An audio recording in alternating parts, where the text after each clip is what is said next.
मनुष्य की कीमत। लोहे की दुकान में अपने पिता के साथ काम कर रहे एक बालक ने अचानक ही अपने पिता से पूछा, पिताजी इस दुनिया में मनुष्य की क्या कीमत होती है। पिताजी एक छोटे से बच्चे से ऐसा गंभीर सवाल सुनकर हैरान रह गए।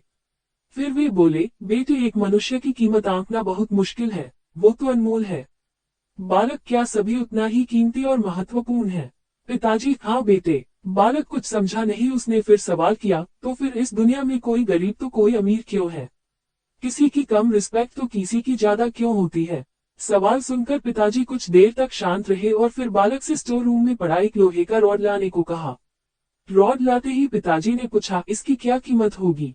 बालक, 200 रुपए। पिताजी, अगर मैं इसके बहुत से छोटे छठे कील बना दूं तो इसकी क्या कीमत हो जाएगी। बालक कुछ देर सोचकर बोला, तब तो ये और महंगा बिकेगा, लगभग 1000 रुपए का। पिताजी, अगर मैं इस लोहे से घड़ी के बहुत सारे स्प्रिंग बना दूं तो। बालक कुछ देर गणना करता रहा और फिर एकदम से उत्साहित होकर बोला, तब तो इसकी कीमत बहुत ज्यादा हो जाएगी।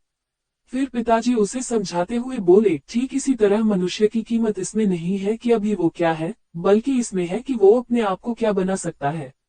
बालक अपने पिता की बात समझ चुका था। फ्रेंड्स, अक्सर हम अपनी सही कीमत आंकने में गलती कर देते हैं। हम अपनी प्रेजेंट स्टेटस को देखकर अपने आप को वैल्यूलेस समझने लगते हैं। लेकिन हमें हमेशा अथाह शक्ति होती है। हमारा जीवन हमेशा संभावनाओं से भरा होता है। हमारी जीवन में कई बार स्थितियां अच्छी नहीं होती है, पर इससे हमारी वैल्यू कम नहीं होती है। मनुष्य के रूप में हमारा जन्म इस दुनिया में हुआ है, इसका मतलब है हम बहुत स्पेशल और इम्पोर्टेंट हैं।